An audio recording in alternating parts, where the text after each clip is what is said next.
Hello friends, কেমন আছো সবাই? আশা করি সবাই ভালো আছো। তো আজকে আমি বানাবো আমাদের এখানকার নদীর ছোট মাছ। তো মাছটা আমি আজকে ভাপা বানাবো। তো এই যে মাছগুলো, প্রথমে মাছগুলোকে কেটে ধুয়ে নেব। তারপর এই যে মাছগুলো, তো এর মধ্যে আমি কি কি উপকরণ দেব এই যে বলছি। পোস্ত, সরষ, পেঁয়াজ, টমেটো আর কাঁচা লঙ্কা। তো তারপর আমি মাছগুলোর মধ্যে কিছু মশলা মিলিয়ে নেব।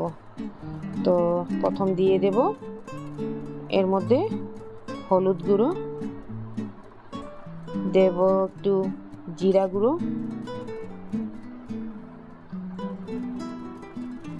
দেব লঙ্কা গুঁড়ো, তারপর দেব নুন দিয়ে দেব সরষ পোস্ত বাটা দিয়ে, তারপর এর মধ্যে দিয়ে দেব কেটে রাখা টমেটো আর দিয়ে দেব পেঁয়াজ।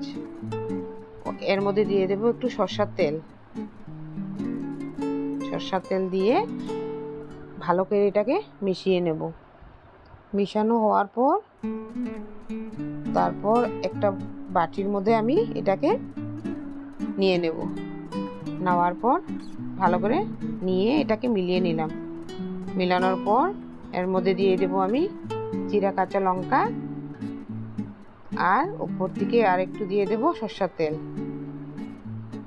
দেওয়ার পর ঢাকা দিয়ে দেব। যে দিয়ে নিলাম, দেওয়ার পর দিয়ে দেব এখন ঢাকাটা দিয়ে আমি কড়াইয়ের মধ্যে জল দেব। জল দিয়ে ওর মাঝে আমি একটা স্ট্যান্ড দিয়ে দেব, দিয়ে এর উপর থেকে আরেকটা ঢাকা দিয়ে দেব। দেওয়ার পর এটাকে আমি কম আঁচে রাখবো। রাখার পর এই যে আমার মাছ ভাপা হয়ে গেছে। কি সুন্দর হয়েছে কালারটা। তো ফ্রেন্ডস, যদি আমার রেসিপিটা ভালো লেগে থাকে তাহলে like, comment, share and subscribe করে দেবে। ধন্যবাদ।